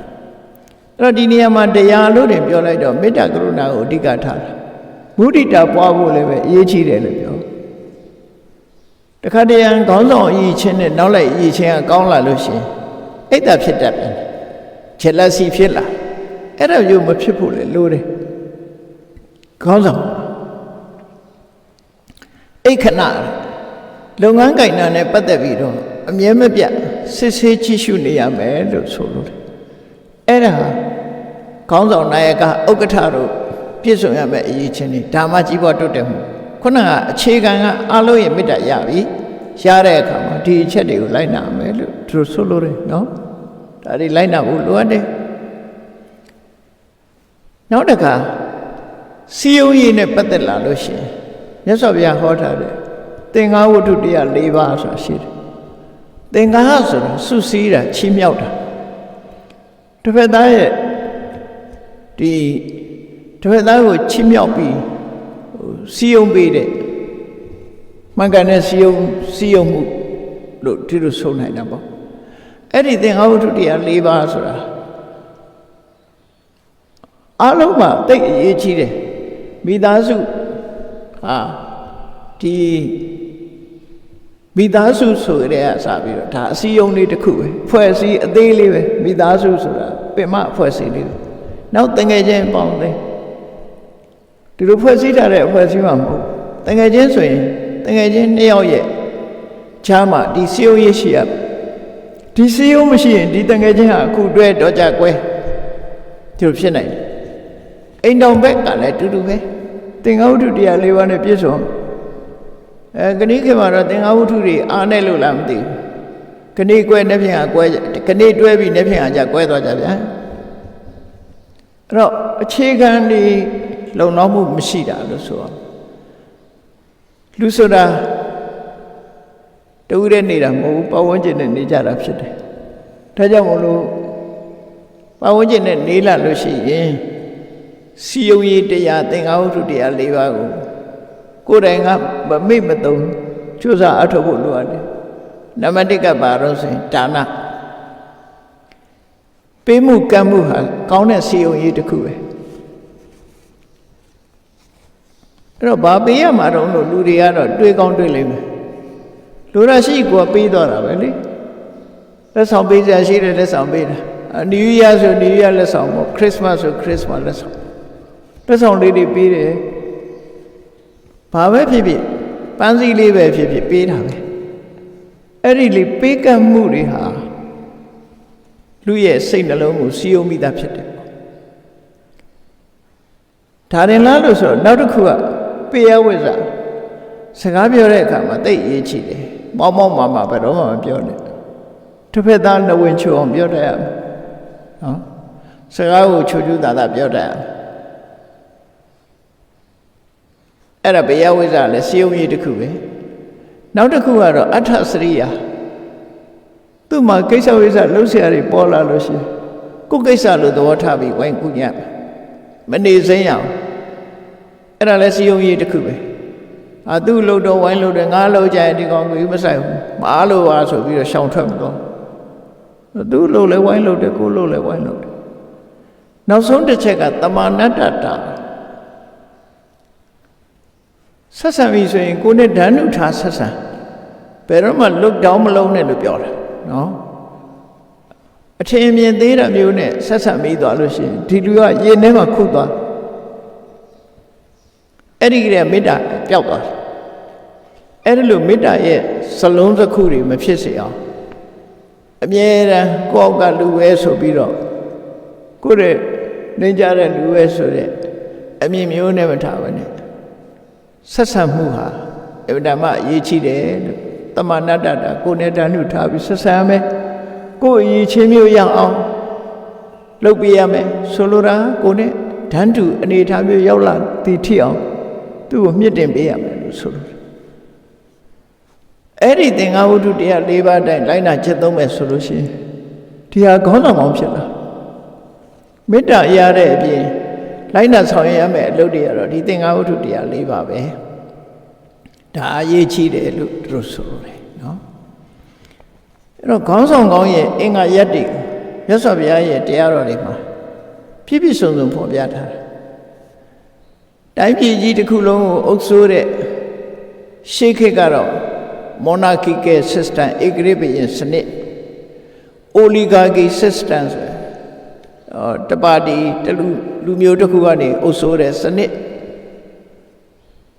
ဒီကနေ့ခေတ်မှာလည်းပဲ ပါတီကအုပ်စိုးတဲ့ဆိုရင်ဒါအိုလီဂါကီပုံစံမျိုးပဲဘယ်ဟာနဲ့ပဲအုပ်စိုးဘယ်စနစ်နဲ့ပဲအုပ်ချုပ်ဒီအရေးချင်းတွေဒီလောရမယ့်ကိစ္စတွေကတော့ထူးထူးပဲသင်္ဃဝတ္ထုတရား၄ပါးလိုက်ပြီးတော့စီယုံရေးရှိနေဖို့အမှန်တမ်းလိုအပ်တယ်အဲ့ဒါရှိနေမှခုနကပြည်သူတို့ရဲ့ကောင်းသောဆုတောင်းကိုရရှိမှာဖြစ်တယ်သက်ရှိပါစေကျမ်းပါစေအားလုံးကကျေနပ်နေကြတယ်ဝိုင်းပြီးတော့ဆုတောင်းတာခံရတယ်ဆိုတဲ့အနေအထားမျိုးရောက်အောင်အဲ့ဒီကြမှာကြီးပွားတိုးတက်နိုင်တယ်လို့ပြောတယ်မင်းကျင့်တရား10ပါးဆိုတာငါတို့ကမင်းမှမဟုတ်တာကျင့်ကြမလို့ဘူးလို့မအောင်မေ့လေနော်မင်းဆိုတာစနစ်ရမင်းကိုဗဟိုပြုပြောတာကိုယ့်အိမ်မှာကိုယ်ကလည်းမင်းဖြစ်နေမှာကိုယ့်အိမ်မှာကိုကြီးကဲဆိုကိုမင်းမယ်ကိုယ်ဖွဲ့စည်းမှာကိုကြီးကဲဆိုရင်ကိုမင်းမယ်အဲ့ဒီခေါင်းဆောင်လုပ်တဲ့ပုဂ္ဂိုလ်ဟာရာဇဓမ္မလို့ခေါ်တဲ့မင်းကြီးတရားတွေကိုလုံးရမယ်လို့ဒါလုံးဝမှာဒါငါတို့ကမင်းမမဟုတ်တာဒါလိုက်ဆက်မလုပ်ဘူးလို့ဒီတို့သွားပြီးတော့အမြင်မဆောင်နဲ့နော်ခေါင်းဆောင်ကောင်းဆိုတာဒါလုံးရမယ်နံပါတ်1ကဌာနပေးတာကမ်းတာဟာဒီအချင်းချင်းပေးကမ်းမှုတွေကအလွန်အောင်မြင်တဲ့အရာတွေပဲဖြစ်တယ်နိုင်ငံတနိုင်ငံပဲကြည့်လေလူမျိုးတွေမကြည့်နဲ့ကိုယ်အချင်းချင်းတွေမကြည့်နဲ့ဟိုနိုင်ငံကနေကိုယ်နိုင်ငံကိုထောက်ပံ့တယ်ဆိုအဲ့နိုင်ငံကထောက်ပံ့တဲ့နိုင်ငံအမျက်နှာရတာပဲလေရတယ်မေတ္တာရှိတယ်သူဆိုရင်စီးပွားရေးလုပ်ခွင့်နေလွယ်လွယ်ကူပေးတာဒါနပဲအဲ့ဒါကိုယ်နိုင်ငံအတွက်ထောက်ပံ့နေကူညီတယ်အဲ့ဒါလိုပဲလူရဲ့စိတ်ဓာတ်ကိုလိုအပ်နေတာကိုကူညီမှုဆိုတဲ့ဒါနဟာလူတိုင်းအတွက်လိုအပ်တဲ့အရာဖြစ်တယ်ဒါနလေးတစ်ခုနဲ့ပြီးလာလို့ဆိုမပြီးဘူးလိုအပ်ချက်တွေရှိတယ်ကိုချင်းတရားကောင်းမှုလိုတယ်သီလပြိဿာကဒီစွန့်လွတ်အနိနာခံမှုတွေရှိရမယ်ဣဇဝရိုးသားမှုဒါတော့တော်တော်အရေးကြီးတဲ့လူရဲ့ဂုဏ်သိက္ခာမယုံမသာလုံးလို့ခံလိုက်ရတဲ့လူဟာဒီပုဂ္ဂိုလ်တစ်သက်လုံးဆက်ဆံမှာမဟုတ်တော့ဘူးနော်ဣဇဝရိုးသားဖြောင့်မတ်ရမယ်မတ္တဝနုညံ့တယ်ဆိုတာဟိုပြောညံ့တာနဲ့သွားမရောနဲ့နုညံ့တာဆိုတာမာနခက်တတ်မှုဒေါသခက်တတ်မှုမရှိတော့ပြောတယ်နော်နုညံ့တယ်ဆိုတာပြောညံ့တာမဟုတ်ဘူးစိတ်ဓာတ်ပြောညံ့တဲ့လူကတော့အသုံးမဝင်ဘူးအဲ့ဒီနေရာမှာနုညံ့တယ်ဆိုတာပြောဆိုဆက်ဆံမာနတွေနဲ့မာနကြည့်ပြီးတော့ခက်ထန်တဲ့ဟာပြောလို့ဆိုလို့ဆွေးနွေးလို့မရတာမျိုးကအဲ့ဒါခက်ထန်လို့ခေါ်တယ်ပြောလို့ဆိုလို့ရှင်းပြလို့လက်ခံတဲ့ပုဂ္ဂိုလ်တွေဒါမတ္တဝလို့ခေါ်တယ်နုညံ့မှုနော်နုညံ့မှုပျော့ပြောင်းမှုပြည့်ပြည့်မှုရှိရမယ်လူဟာလာမပြောနဲ့ငါပြောတဲ့အတိုင်းနာမထောင်ခြင်းမှုဆိုပြီးတော့လူခက်ထမျိုးတွေမလုပ်ရဘူးလို့ဆိုလို့ပြည်လည်မှုရှိရမယ်မတ္တဝတပဆိုတာကိုယ်တိုင်းကိုကဒီချိုးချိုးချမ်းချမ်းနေထိုင်ပြီးတော့စမ်းပြအဖြစ်နေထိုင်နိုင်ရမယ်အကောဓာထိကနေရှိဒေါသထွက်တာမျိုးမလုပ်ရဘူးဒေါသမထွက်ရဘူးမွေဟောက်တယ်လို့မထိလိုက်နဲ့ထိလိုက်ရင်ပြင်းထောင်ပေါက်မယ်ကိုက်မယ်ဆိုတဲ့ပုံစံမျိုးအဲ့ဒါမျိုးမဖြစ်เสียဘူးရှူတိုင်းမလုပ်ရဘူးလို့ဆိုလို့ကိုယ်ဒေါသကိုပြင်းမထွက်เสียအဝိဟိန္ဒဘယ်သူကမှညှဉ်းပန်းနှိပ်စက်တဲ့အလိုမျိုးမလုပ်ရဘူးခန္တီသူများဆဲတာပဲဖြစ်စေအတင်းပြောတာပဲဖြစ်စေအလုံးဟာအောက်ဤသိခံနိုင်ရမယ်အဝိရောဒနာကိုယ်ချင်းချင်းထဲမှာဆန့်ကျင်ဘက်တွေမလုပ်ရဘူးမဆန့်ကျင်အောင်နေထိုင်ရမယ်ဆိုဒါမင်းကျင့်တရား10ပါးလို့ခေါ်တယ်မင်းနေတာကျင့်ရမှာမဟုတ်မင်းကျင့်တရားပြောတာမဟုတ်ဘူးခေါင်းဆောင်ကောင်းတွေကျင့်တဲ့အကျင့်မျိုးပဲခေါင်းဆောင်မှန်သမျှဒီအခြေအနေတွေကိုကြည်ကြကြကိုအထုတ်နိုင်လို့ရှိရင်ပြည်သူချစ်သောခေါင်းဆောင်ဖြစ်မှာသိချတယ်ပေါ့ဒါကြောင့်မို့မြတ်စွာဘုရားဟောတဲ့လက်ဆွေကုမာရကသုတ်တံမှာခေါင်းဆောင်ကောင်းဖြစ်အောင်လုပ်ရတယ်ဆိုဘာကြောင့်ခေါင်းဆောင်ကအရေးကြီးနေတာလဲခေါင်းဆောင်ရဲ့နောက်လိုက်ရဲ့နှစ်ခုရှိတယ်မြတ်စွာဘုရားဟောတဲ့တရားတော်ကိုအခြေပြုပြီးတော့မြန်မာနိုင်ငံမှာပြောတဲ့ ပြောလေးဆိုလေးရှိတယ်ရေးသားထားလေးရှိတယ်ဆုံးမစကားတွေရှိတယ်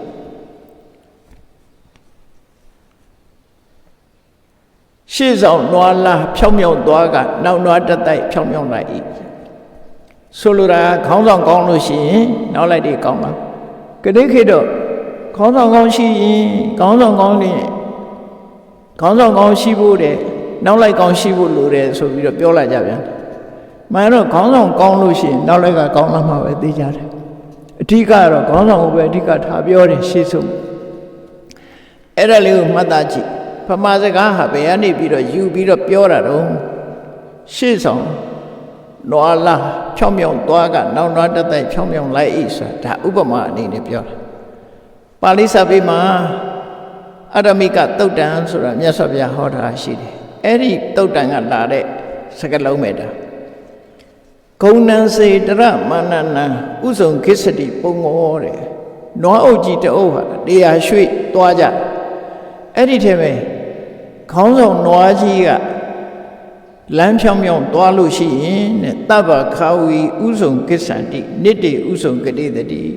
သူဖြောင်းဖြောင်းသွားလို့ရှိရင်နောက်ကနွားအုပ်ကလည်းသူ့နောက်အကုန်လိုက်သွားကြတယ်ဒါစေဖာရီတို့ဘာတို့ကြည့်လိုက်မဲ့ဆိုရင်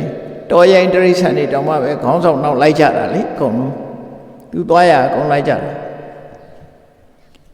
အဲ့တော့မြတ်စွာဘုရားဥပမာအနေနဲ့ဟောတာ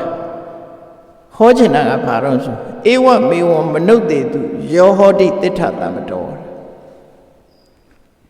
ဒီတိုင်းပဲတဲ့လူအတိုင်းဝိုင်းထဲမှာအကြီးအမြတ်လို့ခေါင်းဆောင်တင်ထားတဲ့ပုဂ္ဂိုလ်ရှိတယ်ဥက္ကဋ္ဌတင်ထားတဲ့ပုဂ္ဂိုလ်ရှိတယ်နော်အဲ့ဒီဥက္ကဋ္ဌလို့ဆိုရဲမြင့်မြတ်တဲ့ပုဂ္ဂိုလ်အမြတ်ခေါင်းဆောင်အဖြစ်တင်ထားတဲ့ပုဂ္ဂိုလ်ဟာတဲ့သောတစေဓမ္မစရေတိပကေဝဣတရာပစာသောတစေဓမ္မစရတိအဲ့ဒီပုဂ္ဂိုလ်ကတရားဥပဒေကိုလေးစားတယ်မြတ်တာတယ်နော်ဆိုလို့ရှိရင်နောက်လူတွေကလည်းပဲတရားဥပဒေလေးစားတဲ့ပုဂ္ဂိုလ်တွေမြတ်တာတဲ့ပုဂ္ဂိုလ်တွေဖြစ်လာသူကိုယ်တိုင်ကမမြတ်မတဥပဒေမလေးစားတဲ့ပုဂ္ဂိုလ်ဖြစ်လာလို့ရှိရင်ကျန်တဲ့ပုဂ္ဂိုလ်တွေလည်းမမြတ်မတမလေးစားဖြစ်လာအဲ့တော့သူကိုယ်တိုင်ကတရားကိုအလေးအမြတ်တရားလမ်းကြောင်းတိုင်းနေထိုင်တယ်သူကတရားလမ်းကြောင်းတိုင်းနေလို့ရှိရင်ပကေဝဣတရာပစာသူနောက်လိုက်တွေပြောစရာမလိုတော့ဘူးသူကျင့်တဲ့တိုင်းလိုက်ပြီးတော့ကျင့်ကြတယ်တဗ္ဗရတ္ထံဒုက္ခသေတိတနိုင်ငံလုံးတတိုင်းပြည်လုံးဟာချမ်းသာတယ်အဲ့တိုင်းနေတနိုင်ငံလုံးတတိုင်းပြည်လုံးဟာချမ်းသာကြွယ်ဝပြီရာဇာစေဟောတိဓမ္မိကောတိုင်းပြည်ကောင်းဆောင်ကတရားနိလန့်အတိုင်းဥပဒေစည်းကမ်းနဲ့အညီနေထိုင်သွားပြီဆိုလို့ရှိရင်အဲ့ဒီတိုင်းပြည်ဟာချမ်းသာပြီးတော့ကြီးပွားတိုးတက်လာဒါကမြတ်စွာဘုရားဟောခဲ့တဲ့တရားတွေပဲအဲ့တော့မြတ်စွာဘုရားတရားတော်ဟာကိုယ်ကိုယ်ယုံတက်တက်ဘာသာတရားဒီလိုဟာမျိုးမဟုတ်ဘူးတိုင်းပြည်ထူထောင်တဲ့နေရာမှာလည်းပဲဒီတရားဟာအရေးကြီးတယ်နေ့စဉ်ဘဝจิตသုံးတာလည်းပဲဒီတရားတွေအရေးကြီးတယ်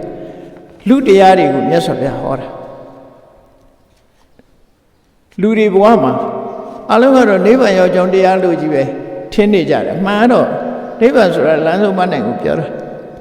မရောက်ချင်သေးဘူးဆိုရင်လည်းလူဘဝမှာချမ်းသာသာနေနိုင်မှုအကျင့်စဉ်တွေမြတ်စွာဘုရားဟောတာလမ်းမျိုးစုံကိုညွှန်ပြနိုင်တဲ့တရားဒီဘဝကောင်းကျိုးကိုပေးနိုင်တယ်နောက်ဘဝကောင်းကျိုးကိုပေးနိုင်တယ်နှစ်ဘဝလုံးအတွက်ကောင်းကျိုးပေးနိုင်တယ်တန်တရားကလွတ်ချင်ပြီဆိုရင်လည်းပဲလွတ်တဲ့နိလန်းကိုကျင့်ဆောင်မှုဟောပြောထားတာဖြစ်တယ်အဲ့တော့ကိုယ်ဝေယုံဘာသာတရားတတ်မဟုတ်ပဲနဲ့ဒီနေ့ခေတ်မြန်မာလူမျိုးတွေရဲ့လက်ထဲမှာရှိတဲ့မြန်မာနိုင်ငံမှာထွန်းကားနေတဲ့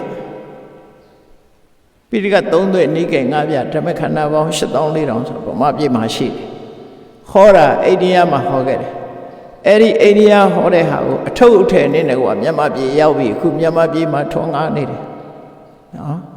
အဲ့ဒါတန်မိုးရှိတဲ့ယရဏပစ္စည်းကိုမြန်မာလူမျိုးတွေရဲ့လက်ထဲရောက်ဘယ်ချိန်ကစရောက်လာသလဲဆိုရင်အိန္ဒိယနိုင်ငံနေပြီးတော့ရှင်သောနာနဲ့ရှင်ဥတ္တရကိုသူ့အနာဘူမိလွတ်လိုက်တဲ့အချိန်ကစပြီးတော့ဘာသာတရားဟာရောက်ရှိလာတယ်လို့ပြောနိုင်တယ်ပေါ့နော် အာသောကမင်းကြီးလက်ထက်ဒီတဲ့စောလဲရောက်ချင်ရောက်နိုင်တယ်ပေါ့နောက်နောထာဘုရင်ကြီးလက်ထက်ရောက်တဲ့အခါကျတော့အဲ့ဒီသုဏဘုံမိတထုံမှာရှိတဲ့ပိဋကတ်တွေတိရိလင်္ကာအခုဒီကနေ့တိရိလင်္ကာလို့ခေါ်တဲ့တိဟိုနိုင်ငံမှာရှိတဲ့ပိဋကတ်တွေအဲ့ဒီပိဋကတ်တွေယူပြီးအလုံးတိုက်ဆိုင်ပြီးကြည့်အနောဒဘုရင်ကြီးဟာရှင်အရဟံအကူအညီနဲ့ဒီပိဋကတ်သုံးပုံနိကေ9ရပ်မြတ်စွာဘုရားရဲ့ဆုံးမတရားတော်တွေမြန်မာလူမျိုးတွေရဲ့ယဉ်ထဲရောက်အောင်ပကံခေတ်ကစတင်ပြီးတော့ဆောင်ရွက်ခဲ့တယ်ပကံခေတ်ဟာစပြီးရားစွာတိုးတက်ခဲ့တယ်အဲ့ဒီဘက်ကိုတမန်အားဖြင့်ရှင်းသားဖော်ပြလိမရှိကြတဲ့အခါကျတော့ပကံခေတ်ရဲ့တိုးတက်မှုဟာလူတွေကတော့ရုပ်ပိုင်းဆိုင်ရာတော့ပဲသိတယ်လဲဝင်ရိုးသံတញ្ញံပကံဖျားပေါင်းဆိုဖျားပြူဖျားပြက်တွေပဲကြည့်ပြီးတော့ပကံခေတ်ကဖျားတဲ့တဲ့ပဲဒါတော့ပဲသိကြတယ်အမှန်ကပကံခေတ်ရဲ့ဒီဗုဒ္ဓတရားတော်တွေလိုက်နာကျင့်သုံးမှုကအမြဲတမ်းကြီးမားတယ်လို့ဆိုရမယ်နောက်ပိုင်းစာပေနဲ့ပတ်သက်ပြီးရေးသားထားတာတွေများစွာရှိတယ်ပေါ့အဲ့တော့အနောယထာဘုရင်ကနေစပြီးတော့မြန်မာနိုင်ငံကိုတည်ထောင်တော်တဲ့ဘုရင်ကြီးတွေအုပ်စီးတော်တဲ့ဘုရင်တွေဟာဟောဒီပိဋကတ်ထဲကပညာရက်တွေနဲ့ပဲအုပ်ချုပ်သွားကြတယ်အဲ့ဒီအချိန်မှာဘယ်အနောက်တိုင်းပညာဒီစနစ်မှမရှိသေးဘူးတီဘောမင်း1885ခုနှစ်မြန်မာနိုင်ငံလွတ်လပ်ရေးဆုံးရှုံးသွားတဲ့နောက်ပိုင်းကျမှအနောက်တိုင်းကအုပ်ချုပ်ရေးစနစ်တွေဗမာပြည်ရောက်လာတယ်အဲ့ဒီမတိုင်ခင်ကပိဋကတ်မြတ်စွာဘုရားဆုံးမတရားတော်တွေနဲ့အုပ်ချုပ်သွားတာပဲဖြစ်တယ်ဒါနဲ့ပတ်သက်ပြီးတော့ပိဋကတ်တော်တွေကိုအမှတ်တမဲ့မနေကြပါနဲ့အားလုံးဟာဒီလန်းရှာပြီးတော့လေ့လာမှတ်သားကြဖို့အတ္တမအရေးကြီးတယ်ပေါ့မြန်မာပြည်မှာပိဋကတ်တွေဟာအပြည့်အဝရှိနေတယ်ဒီထဲမှာလူမှုရေးစီးပွားရေးအားလုံးအကျုံးဝင်တဲ့တမိုးမပြတ်နိုင်တဲ့ဆုံးမတွေဒီထဲမှာအကုန်ရှိတယ်စိတ်နှလုံးအေးချမ်းမှုကိုပေးနိုင်တဲ့အဆုံးအမတွေအကုန်ရှိတယ်ဒါကြောင့်မို့မြတ်စွာဘုရားရဲ့အဆုံးအမတိုင်းထင်ရှားတဲ့မှတ်တမ်းရှိတဲ့အရာတစ်ခုပြောမှဆိုရင်အနောဒဘုရင်ရဲ့နောက်မှာနန်းတက်ပြီးတိုင်းပြည်ကိုပြန်စည်းရုံးနိုင်တဲ့ကျန်စစ်သားမင်းဆိုတာအားလုံးသိကြတဲ့တိုင်အဲ့ဒီကျန်စစ်သားမင်းကြီးကတိုင်းပြည်ကိုစည်းရုံးပြီးတော့သူမအုပ်ချုပ်နိုင်ခင်တိုင်းပြည်ဟာဖျော်ဖြဲဖြစ်သွားတယ်အဲ့ဒီအချိန်မှာကြောက်စာထိုးပြီးတော့သူလုံးဆောင်ချက်တွေမှတ်ထားတယ်သားရကွယ်မရတဲ့ကွယ်အနေနဲ့ရရပြေလွှာပုံအောင်ကြတဲ့ပြည်သူတွေကိုပြန်ပြီးတော့ရအောင်စီမံပေးတယ်အားလုံးပြန်ဆုံတွေးဖို့လုပ်ပေးတယ်အဲ့ဒီမှာဒုက္ခရောက်ကြတဲ့အခါလူတွေကငိုကြွေးကြတော့မွန်ဘာသာနဲ့ရေးထိုးထားတဲ့ဒီကျန်စစ်သားဘုရင်ကြီးရဲ့မှတ်တမ်းလေးမှာဒုက္ခရောက်တဲ့ပြည်သူတို့ရဲ့မျက်နှာကိုမျက်ရည်ကိုသူတုပ်ပါမယ်လက်ရလက်ဖြင့်စားစရာတောက်စရာတွေပေးပါမယ်လက်ဝဲလက်ဖြင့်အဝတ်တန်းစာတွေပေးပါမယ်တို့အဲ့ဒါလို့မြတ်စွာဘုရားဟောထားတဲ့အကျဉ်းတရားအတိုင်းမေတ္တာရအောင်သူပြန်လုပ်ပြီးနိုင်ငံတော်ကြီးကိုပြန်ပြီးတော့စီယုံခဲ့တာဖြစ်တယ်ဗမာသမိုင်းကိုတည်တည်ချာချာတိလဖတ်ရှုကြည့်တဲ့နောက်ဆုံးမှလည်းပဲအလောင်းဖရာဟာသူအာဏာရယူခြင်းဟာသာသနာတော်ကိုတမိုးထားပြီးတော့သာသနာကိုပြုစုခြင်းလို့ငါသာသနာပြုရရင်ငါအနိုင်ရပါစေသူတို့သာသနာပြုရရင်သူတို့အနိုင်ရပါစေလို့ဆင်ဥခင်းထက်ကနေပြီးရွှေကြရားနဲ့ရေသွန်းလောက်ပြီးတော့ရှေ့တန်းကိုထွက်သွားတာဖြစ်တယ်မှန်ကန်တဲ့ရည်ရွယ်ချက်နဲ့လုပ်ကြတယ်လို့ဆိုတော့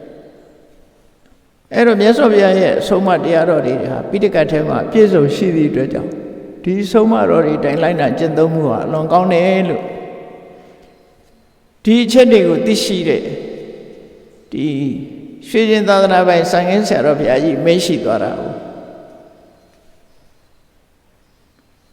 စာပေထဲမှာဖတ်ရှုရဝန်ကြီးတူကိုပြောလိုက်တယ်ဖတ်သဗ္ဗလလက်ထက်ကတို့တိုင်းပြည်မှာတဲ့ပိဋကတ်မတတ်ရင်ဝန်ကြီးမလုပ်ရဆိုတဲ့ဥပဒေရေးဖို့ကောင်းတယ်အကယ်၍ပိဋကတ်တတ်မယ်ဆိုလို့ရှိရင်ဒီဝန်ကြီးတွေရဲ့ အုပ်ချုပ်တဲ့ဤပညာပြည်သူတို့နဲ့ဆက်ဆံတဲ့ဤပညာဒီတဲ့ပို့ပြီးတိုးတက်ပြီးတိုင်းပြည်ဒီတဲ့ကြီးပွားတိုးတက်နိုင်တယ်လို့ဆရာတော်ကြီးကယုံကြည်လို့ဒီစကားကိုမရှိလိုက်တာဝန်ကြီးမတက်ရင်ဒီဝန်ကြီးဟာပိဋကမတက်ရင်ဝန်ကြီးမလုံးရဆိုဥပဒေရေးထားဖို့ကောင်းတယ်လို့ဆရာတော်ကြီးမရှိလိုက်တဲ့စကားဟာရှိတယ်ဒါကြောင့်တရားချစ်ခင်သူတော်စင်ပြိဿအပေါင်းတို့ပြည်သူချစ်သောကောင်းဆောင်များဆိုတာဟာအခြေခံကြတဲ့စီလုံးရေးပါတဝုမေတ္တာတဝုမှာဆိုတာလို့အလုံးခြေနဲ့နှစ်သက်ပြီးတဝုနဲ့တူမျက်နှိုးချင်းခံရတဲ့ပြည်သူနဲ့ခေါင်းဆောင်ပေါင်းစုံပြီးတော့တိုင်းပြည်ကိုတိုးတက်ကြီးပွားအောင်လုပ်နိုင်မှသာလျှင်ကြီးပွားတိုးတက်တဲ့တိုင်းပြည်ဖြစ်နိုင်တယ်ဆိုတာကိုယ်စီယုံကြည်ပြီးတော့တဝုနဲ့တူမေတ္တာသက်ဝင်ပြီးစီလုံးကတိုင်းရေးပြည်ဘာသာရေးသာသနာရေးအားလုံးတိုးတက်အောင်ကြိုးစားဆောင်ရွက်နိုင်ကြပါစေကုန်သတည်း